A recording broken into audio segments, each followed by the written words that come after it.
नमस्कार दोस्तों, स्वागत है आपका वनडे एग्जाम सेंटर में।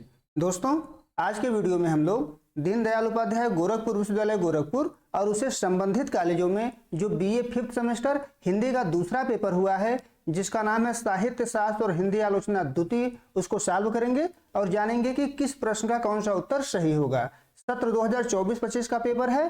पेपर का कोड है HND 302। आपके कितने प्रश्न सही हुए हैं कमेंट करके हमको जरूर बताइएगा। चलिए वीडियो को शुरू करते हैं। आपका पहला प्रश्न है, नई कहानी के समीक्षक हैं। तो नई कहानी के समीक्षक नामवर सिंह हैं। पहले का सी ऑप्शन आपका सही हो जाएगा। दूसरा प्रश्न है, रामविलास शर्मा की प्रथम आलोचना पुस्तक है। रामविलास शर्मा की प्रथम आलोचना पुस्तक प्रेमचंद है। ए ऑप्शन आपका दूसरे का सही हो जाएगा। तीसरा प्रश्न है, निम्न में कौन मार्क्सवादी आलोचक नहीं है। तो नंद दुलारे वाजपेयी जो है मार्क्सवादी आलोचक नहीं है, ये स्वच्छंदतावादी आलोचक या सौष्ठववादी आलोचक हैं। तो डी ऑप्शन आपका तीसरे का सही हो जाएगा। चौथा प्रश्न है, आलोचना संबंधी हजारी प्रसाद द्विवेदी की प्रथम कृति है। तो सूर साहित्य है। डी ऑप्शन आपका चौथे का सही हो जाएगा। पांचवा प्रश्न है, निम्न में से कौन सी रचना रामचंद्र शुक्ल के व्यवहारिक आलोचना का रूप है। तो ये तीनों रचनाएं गोस्वामी तुलसीदास, भ्रमर गीतसार और जयसी ग्रंथावली व्यवहारिक आलोचना है। डी ऑप्शन आपका पांचवे का सही हो जाएगा। छठा प्रश्न है, आधुनिक हिंदी आलोचना का आरंभ कब से माना जाता है। तो आधुनिक हिंदी आलोचना का आरंभ भारतेंदु युग से माना जाता है। ए ऑप्शन छठवें का सही हो जाएगा। सातवां प्रश्न है, हिंदी में फैंटेसी का प्रयोग सबसे अधिक किस कवि ने किया। मुक्तिवेद के द्वारा किया गया है। बी ऑप्शन आपका सातवें का सही हो जाएगा। आठवां प्रश्न है, स्वच्छंदतावादी समीक्षक हैं। तो नंद दुलारे वाजपेयी जो है इसमें से स्वच्छंदतावादी समीक्षक हैं। सी ऑप्शन आपका आठवें का सही हो जाएगा। नौवां प्रश्न है, हिंदी के किस काल के कवियों पर प्रतीकवाद का प्रभाव अधिक है। तो प्रयोगवादी कवियों पर सबसे ज्यादा प्रभाव है। डी ऑप्शन आपका नौवें का सही हो जाएगा।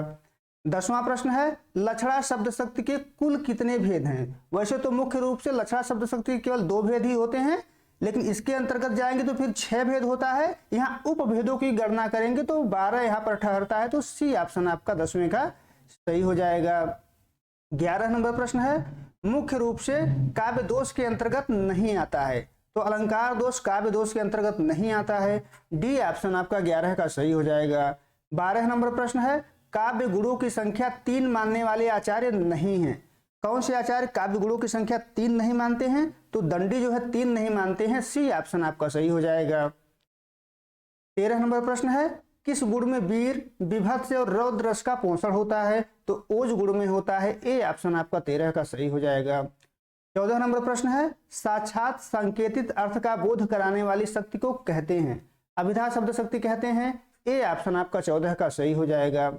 15 नंबर प्रश्न है, अभिधा उत्तम काव्य है, मध्य लक्षणाहीन, अधम व्यंजना रस विरस, उल्टी कहत प्रवीण, उपयुक्त कथन है, देव का कथन है। ए ऑप्शन आपका 15 का सही हो जाएगा। 16 नंबर प्रश्न है, निम्नलिखित में से कौन सा काव्य गुण नहीं है। तो दुरान्वय जो है काव्य गुण नहीं है। डी ऑप्शन आपका यहाँ पर सही हो जाएगा। 17 नंबर प्रश्न है, काव्य दोष वे तत्व हैं जो काव्य सौंदर्य की हानि करते हैं, किस आचार्य का कथन है। यह कथन किसका है आपको बतानी है। तो आचार्य वामन का कथन है। ए ऑप्शन आपका 17 का सही हो जाएगा। 18 नंबर प्रश्न है, राजत रंचन दोषयुत, कविता वनिता मित्र, बुंदक हाला परत ज्यों, गंगा घाट पवित्र, काव्य दोष की उपयुक्त परिभाषा दी है। तो जो है आचार्य केशव दास ने दी है। ए ऑप्शन आपका 18 का सही हो जाएगा। 19 नंबर प्रश्न है, जहां काव्य में लज्जा घृणा अश्लीलता की बात कही जाए वहां दोष होगा। वहां जो है अश्लीलत्व दोष होगा। बी ऑप्शन आपका 19 का सही हो जाएगा। 20 नंबर प्रश्न है, सारोपा में होता है। सारोपा में क्या होता है। तो केवल आरोप्य होता है। आरोप्य का मतलब होता है, जैसे एक कथन है, प्राण पखेरु उड़ गए। तो प्राण क्या है, आरोप्य है, लेकिन हम इस पे उड़ने का आरोपण कर रहे हैं, पक्षी का आरोपण कर रहे हैं। तो पक्षी क्या है, आरोप्य माण है, पक्षी इसमें है नहीं, केवल आरोप्य है। तो यहाँ पर बी ऑप्शन आपका सही हो जाएगा। 21 नंबर प्रश्न देखते हैं, गुण और कुछ नहीं, दोष का विपर्य मात्र है, कथन है। तो यह कथन किसके द्वारा कहा गया है। तो यह कथन भामह का है। बी ऑप्शन आपका 21 का सही हो जाएगा। 22 नंबर प्रश्न है, गौड़ी प्रयोजनवती लक्षणा में कार्य करते हैं। 22 का आपका बी ऑप्शन सही हो जाएगा। सादृश्य संबंध का सहारा, तो बी ऑप्शन आपका 22 का सही हो जाएगा। 23 नंबर प्रश्न है, रसज्ञ रंजन किसकी रचना है? तो रसज्ञ रंजन जो है आचार्य महावीर प्रसाद द्विवेदी की रचना है। 23 का बी ऑप्शन आपका सही हो जाएगा। 24 नंबर प्रश्न है, प्रतीक का अर्थ है। प्रतीक का अर्थ होता है संकेत। हमने जो प्रैक्टिस सेट करवाया था उसमें कुछ लोग कमेंट कर रहे थे कि प्रतीक का अर्थ होता है छाया, यूपीएच में दिया हुआ है, तो छाया प्रतीक का अर्थ नहीं होता है। बिंब का मतलब छाया होता है, उसको छाया चित्र भी कहा जाता है। बिंब का मतलब होता है चित्र, हम उसको छाया चित्र भी बोलते हैं, तो बिंब का मतलब छाया होता है, प्रतीक का मतलब होता है संकेत। तो 24 का बी ऑप्शन आपका सही हो जाएगा। 25 नंबर प्रश्न है, कल्पना सिद्धांत के प्रमुख विचारक हैं। तो कालरिज जो है कल्पना सिद्धांत के प्रमुख विचारक हैं। ए ऑप्शन आपका 25वें का सही हो जाएगा। 26 नंबर प्रश्न है, प्लेटो की प्रसिद्ध रचना है। रिपब्लिक जो है प्लेटो की प्रसिद्ध रचना है। ए ऑप्शन आपका 26 का सही हो जाएगा। 27 नंबर प्रश्न है, लिरिकल बैलेट्स के रचनाकार हैं। विलियम वर्ड्सवर्थ हैं। तो ए ऑप्शन 27 का सही हो जाएगा। 28 नंबर प्रश्न देख लेते हैं, काव्य बिंब शब्दार्थ के माध्यम से निर्मित एक ऐसी मानस छवि है जिसकी मूल में भाव की प्रेरणा रहती है। यह कथन किसका है? तो डॉक्टर नगेंद्र की कथन है। 28 का बी ऑप्शन आपका यहाँ पर सही हो जाएगा। 29 नंबर प्रश्न देखते हैं, क्लासिकल साहित्य के लिए भाषागत प्रौढ़ता का होना भी अनिवार्य है। कथन है, यह कथन किसके द्वारा कहा गया है? तो यह कथन दोस्तों हमको नहीं मिला है अभी किसके द्वारा कहा गया है, तो इसका स्पष्ट उत्तर हमारे पास नहीं है, इसको हम छोड़ करके आगे बढ़ रहे हैं। 30 नंबर प्रश्न देखते हैं, चिंतामणि निबंधों का संग्रह है। तो आचार्य रामचंद्र शुक्ल के निबंधों का संग्रह है। डी ऑप्शन आपका 30वें का सही हो जाएगा। 31 नंबर प्रश्न है, आचार्य नंद दुलारे वाजपेयी ने छायावाद का प्रवर्तक कवि माना है। तो सुमित्रा नंदन पंत को माना है। सी ऑप्शन आपका 31 का सही हो जाएगा।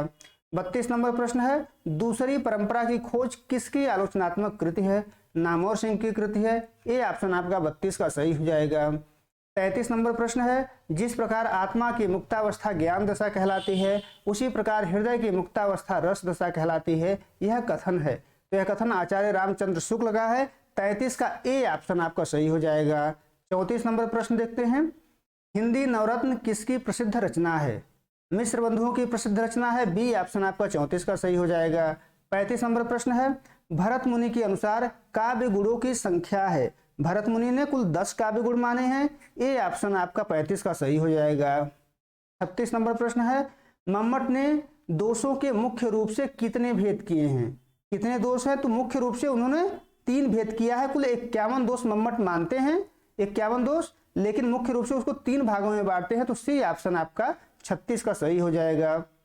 37 नंबर प्रश्न है, प्रतीक एक प्रकार से रूढ़ उपमान का दूसरा नाम है। जब उपमान स्वतंत्र न रहकर पदार्थ विशेष के लिए रूढ़ हो जाता है तो वह प्रतीक बन जाता है। कथन है। यह कथन जो है डॉक्टर नगेंद्र का कथन है। डी ऑप्शन यहाँ पर 37 का सही हो जाएगा। कथन जितने भी पूछे हैं सब हमारे प्रैक्टिस सेट से आया हुआ है। 38 नंबर प्रश्न देखते हैं, काव्य में बिंब का मुख्य काम है। संप्रेषण को प्रभावशाली बनाना मुख्य काम है। तो ए ऑप्शन आपका 38 का सही हो जाएगा। 39 नंबर प्रश्न है, कविता का कर्म अर्थ ग्रहण मात्र कराना नहीं होता अपितु बिंब ग्रहण कराना होता है। कथन है। तो यह कथन रामचंद्र शुक्ल का ही है। डी ऑप्शन आपका 39 का सही हो जाएगा। 40 नंबर प्रश्न है, कल्पना मानव मस्तिष्क की बिंब विधायनी शक्ति है। कथन है। कालरिज का कथन है। ए ऑप्शन आपका 40 का सही हो जाएगा। 41 नंबर प्रश्न है, रम्य कल्पना या ललित कल्पना शब्द का प्रयोग होता है। फैंटेसी के लिए होता है। बी ऑप्शन आपका 41 का सही हो जाएगा। 42 नंबर प्रश्न है, निम्न में से कौन सा कथन सही है?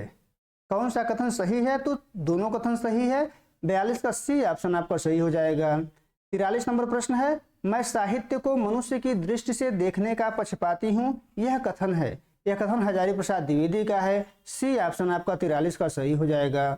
44 नंबर प्रश्न है, परंपरा का मूल्यांकन पुस्तक के लेखक हैं। परंपरा का मूल्यांकन रामविलास शर्मा का पुस्तक है। सी ऑप्शन आपका 44 का सही हो जाएगा। 45 नंबर प्रश्न है, शब्दों के विपर्य परिवर्तन को सहन करने वाली शब्द शक्ति होती है। आर्थी व्यंजना होती है। आर्थी व्यंजना मूलतः अर्थ पर आधारित होती है। यहाँ आप पर्यायवाची रख देंगे तब भी कोई फर्क नहीं पड़ेगा क्योंकि अर्थ पर आधारित होती है। तो बी ऑप्शन आपका 45 का सही हो जाएगा। 46 नंबर प्रश्न है, प्रतीकवाद के समर्थक कवि व कलाकार हैं। तो तीनों हैं। डी ऑप्शन आपका 46 का सही हो जाएगा। 47 नंबर प्रश्न है, यथार्थवादी कला को विकसित किया। दोनों ने किया है, गोर्की और टॉल्स्टॉय ने। सी ऑप्शन आपका 47 का सही हो जाएगा। 48 नंबर प्रश्न है, काव्य के सौंदर्य की वृद्धि करने वाले और उसमें अनिवार्य रूप से नित्य विद्यमान रहने वाले धर्म को गुण कहते हैं। कथन है, यह कथन जो है रामचंद्र तिवारी का है। बी ऑप्शन आपका 48 का सही हो जाएगा। 49 नंबर प्रश्न है, गुण विपर्यत मानो दोषः कहा है, किसके द्वारा कहा गया है? तो वामन के द्वारा कहा गया है। बी ऑप्शन आपका 49 का सही हो जाएगा। 50 नंबर प्रश्न है, मम्मट के अनुसार अर्थ दोष के अंतर्गत समाहित नहीं है, परिपंथ रसांग संग्रह नहीं है। डी ऑप्शन सही हो जाएगा, क्योंकि यह रस दोष के अंतर्गत आता है, अर्थ दोष के अंतर्गत नहीं आता है। डी ऑप्शन 85 का सही हो जाएगा। तो आप कमेंट करके जरूर बताइएगा कि आपके कितने प्रश्न सही हुए हैं। धन्यवाद।